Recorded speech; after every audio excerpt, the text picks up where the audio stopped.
ಸಪೋಟ ಚಿಕ್ಕೋಸೆ number 1 taste ಇದು.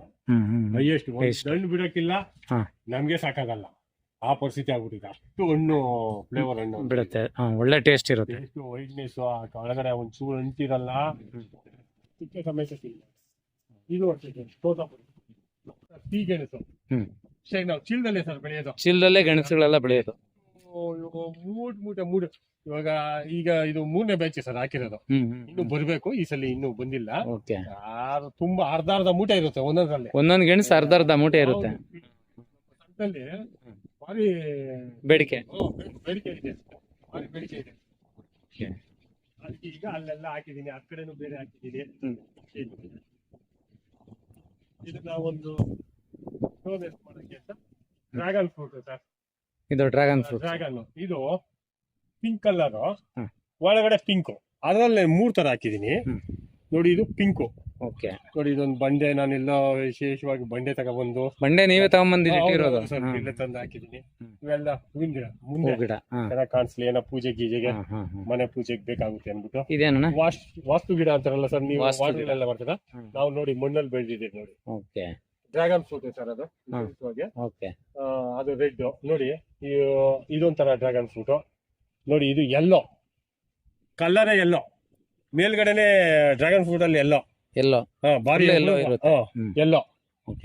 ಎಲ್ಲೋದಲ್ಲಿ white, ಅದರಲ್ಲಿ pink ಅಲ್ಲೇ ವೈಟ್, ಒಳಗಡೆ ಪಿಂಕ್ ಅಲ್ಲಿ ವೈಟ್, ಎಲ್ಲೋ, ರೆಡ್. ಓಹೋ, ಎಷ್ಟು 5 ತರದ್ದು ಒಟ್ಟು ಆ ತರ ವೆರೈಟಿ ನೋಡಿ. ಪುದೀನ ಎಲ್ಲ ಸುಮ್ಮನೆ ಹಾಕಿರೋದಷ್ಟೇ ಮಾಡ್ಕೋದು. ವಿಶೇಷವಾಗಿ ಸುಮ್ಮನೆ ಒಂದು ಸ್ವಿಮ್ಮಿಂಗ್ ಪೂಲ್ ಒಂದು ಇದಾಗಿರ್ಲಿ ಅಂದ್ಬಿಟ್ಟು, ಗ್ರೀನೆಸ್ ನನ್ನ ಮಕ್ಳು ಏನಾದ್ರು ಬಂದ್ರೆ ಆಟ ಆಡಕ್ಕೆ ಬಂದ್ರೆ, ಮುಂದೋಗಿ ಬಂದ್ರೆ ಅಂತ ಗಣಪತಿ ಸ್ವಿಮ್ಮಿಂಗ್ ಪೂಲ್ ವಾಷಿಂಗ್ ಮಾಡಬೇಕಾಯ್ತು. ಎಲ್ಲ ಕೊಕ್ಕರೆಗಳು ಎಲ್ಲ ಸುಮ್ಮನೆ ಒಂಥರ ಪಾರ್ಕ್ ಇದ್ದಂಗೆ, ಮನಸ್ಸು ಸಂತೋಷಕ್ಕೋಸ್ಕರ. ನಮಗೂ ಒಂಥರ ಮಾಡಕ್ಕೆ ಇಂಟ್ರೆಸ್ಟ್ ಬರುತ್ತೆ. ಹೌದೌದು. ಇದು ನಾಟಿ ಚೇಪೆ ಸರ್, ಇದು ಪ್ಯೂರ್ ನಾಟಿ ಚೇಪೆ. ನಾಟಿ ಭಾರಿ ಫ್ಲೇವರ್, ಭಾರಿ ಚೆನ್ನಾಗಿರುತ್ತೆ ಇದು. ವಿಶೇಷವಾಗಿ ಈ ತರ ಇದು ಮಾಡಿದ್ದೀವಿ. ಪಪ್ಪಾಯ 2-3 ತರದ ಪಪ್ಪಾಯ. ತೋಲೋ ಸಣ್ಣ ಇದೆಯಲ್ಲ, ತೋಲೋ ಇದು ರೆಡ್ ಲೇಡಿ. ಈ ತರ ಸರ್ ಪಪ್ಪಾಯದಲ್ಲೇ ಒಂದು 6 ತರ ಪಪ್ಪಾಯ ಹಾಕಿದೀವಿ. ಇದೇನ, ಇದು ಏನೋ ಹಬ್ಬಿಸಿದ್ರಿ? ಇದು ಸರ್ ಇದು ಸರ್ ಫ್ಯಾಷನ್ ಫ್ರೂಟ್ ನೋಡಿ. ಇಲ್ಲಿ ಮರ ಇದು ಹಾಕಿದೀನಲ್ಲ, ಫ್ಲವರ್ ಬಂದಾಗ ನೀವು ನೋಡ್ಬೇಕು, ಈ ದ್ರಾಕ್ಷಿ ಗೊನೆ ಬಂದಂಗೆ ಹೂವ ಈ ಕೆಳಗಡೆ ಹಂಗೆ ಆ ಗಿಡನ. ಹೌದು. ಈಗ ಹಬ್ಬದಾದ್ಮೇಲೆ ಅದಕ್ಕೆ ಟೈಮಿಂಗ್ಸ್ ಬೇಕು, ಆ ತರ ತರಿಸಿ. ಇದು ಪಾರ್ಕ್ ತರ ಮಾಡಿದ್ರಾ? ಹೌದು ಸರ್, ಇದು ರಿಯಲ್ ಬಂಡೆ ಬೇಕು ಅಂದ್ಬಿಟ್ಟು ರಿಯಲ್ ಬಂಡೆನೆ ಇಟ್ಟು ಹುಡ್ಕಾಡಿ ಮಾಡಿ ಅದನ್ನ ಬ್ಲಾಕ್ ಬಂಡೆನೆ ಬೇಕು ಅಂದ್ಬಿಟ್ಟು ತರಿಸಿ. ಇದು ಸರ್, ಇದು ಏಲಕ್ಕಿ ಇದೆ. ಹೌದು ಸರ್, ಏಲಕ್ಕಿ ನೋಡಿ ಕೆಳಗಡೆ ಬರ್ತಾ ಇದೆಯಲ್ಲ ಸರ್, ಅದು ಕಾಯಿ.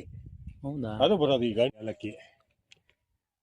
ಇವು ಮಲ್ಲಿಕಾ ನೋಡಿ, ಅಡಿಕೆ ಗಿಡ ಇದು ಸರ್. ಇದು ಪಪ್ಪಾಯ ಸೋಲೋ. ಎಷ್ಟು ಸ್ವೀಟ್ ಅಂಡ್ ಸ್ವೀಟ್. ಸಣ್ಣ ಇರುತ್ತೆ, ಫುಲ್ ಸ್ವೀಟ್ ಇರುತ್ತೆ. ಭಾರಿ ಸ್ವೀಟ್ ಬಿಡಿ, ಭಾರಿ ಬೇಡಿಕೆ.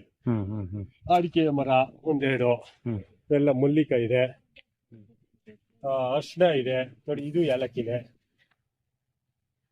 ಇದು ಏಲಕ್ಕಿ ಇದೆ. ಇದು ಇದಿದೆ, ಇದು ಸರ್ ಸ್ಟ್ರಾಬೆರಿ ಸರ್. ನನ್ನ ಮಗಳು ಬಂದ್ರೆ ಎಲ್ಲ ತಿಂದಾಕ್ತಾಳೆ. Strawberry fruit. ಬೇರೆ ಹೂವದಲ್ಲೇ ಎಷ್ಟು ವೆರೈಟಿ ಇದೆ.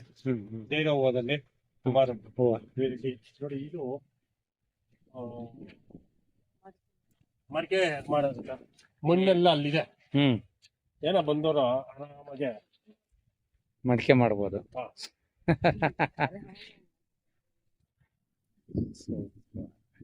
ನಾವು ಮಕ್ಳು ಬಂದ್ರೆ ಅಲ್ಲಿ ಮಣ್ಣಾಗ ಆಟ ಆಡ್ಕೊಂಡು ನೋಡ್ರಿ. ಈಗ ಅದಕ್ಕೆ ಮಣ್ಣುಗಳನ್ನ ಇಲ್ಲಿ ಹಸಿ ಮಣ್ಣು, ಒಣಗಿದ ಮಣ್ಣು, ಈ ತರ ಮಡಗಿದೀನಿ. ಮಣ್ಣುಗಳು ಇಟ್ಟಿದ್ದೀರಿ? ನೋಡಿ, ಮಣ್ಣು, ಹಸಿ ಮಣ್ಣು, ಇದು ಒಣ ಮಣ್ಣು ನೆನ್ಸಿ ಮಾಡ್ಕೋಬಹುದು. ಏನೇನ್ ಬರೋದು ಅದ ಆಸಕ್ತಿಗೆ. ಫ್ಲವರ್ ಇದೊಂಥರ ಬಾರಿ ಫ್ಲವರ್, ಆರೆಂಜ್ ಕಲರ್ ಒಳ್ಳೆ ಚೆನ್ನಾಗಿ ಬಿಡುತ್ತೆ ಇದು ಫ್ಲವರ್. ನಾನು ಇದು ಕಾಶಿ ಹುಲ್ಲು ಅಂತ. ಹ್ಮ್. ಕಾಶಿ ಹುಲ್ಲಲ್ಲೇ ಬೇಕು ನನಗೆ ವಿಶೇಷವಾಗಿ, ಹ್ಮ್. ಇದರಲ್ಲೇ ಇರಬೇಕು ಅಂದ್ಬಿಟ್ಟು ಕಾಶಿ ಹುಲ್ಲಲ್ಲೇ ರೆಡಿ ಮಾಡಿ ಇದೇ ತರ. ಇವಾಗ ನಮ್ಮಲ್ಲಿ ಅಲ್ಲಿದೆ 3 ಫ್ಲೋರ್ ಮನೆ ಇದೆ, ಅಲ್ಲಿ ತೋಟದಲ್ಲೇ ಮನೆ ಕಟ್ಕೊಂಡಿದ್ದೀವಿ. ಇದ್ರಲ್ಲಿರೋ ಆನಂದ ಯಾವ್ದ್ರಲ್ಲಿ ಇಲ್ಲ ನೋಡಿ. ಅದಕ್ಕೆ ಒಲೆ ಯಾವಾಗ ನಾವು ನಮ್ಮ ಫ್ಯಾಮಿಲಿ ನಮ್ಮ ಮನೆಯವರೆಲ್ಲ ಇರ್ತಾರೆ, ನಾವೆಲ್ಲ ಬಿಡ್ತೀವಿ ಮಕ್ಳು ಮರಿ ಫ್ರೀ ಇದ್ದಾಗ ಒಂದ್ಸಲ ಅಡಿಗೆ ಮಡಿಕೆಲೆ. ಓ, ಮಡಿಕೆನಲ್ಲೇ ನೀವು ಅಡಿಗೆ ಮಾಡ್ತೀರಿ? ಅದೊಂಥರ ಇದು ಮಡಿಕೆದ ಕುಕ್ಕರ್? ಮಡಿಕೆದ ಕುಕ್ಕರ್ ಅಲ್ಲ ಸರ್, ಅದು ಮಡಿಕೆದಲ್ಲ, ಇಲ್ಲಿದೆ.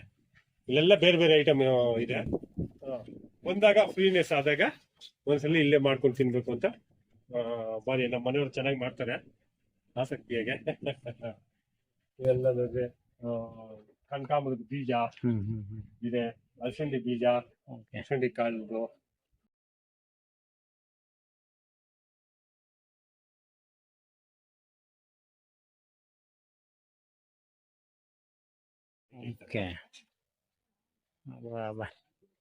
ಯಾವ ಅರಮನೆನೂ ಬೇಡಲ್ಲ ಸರ್.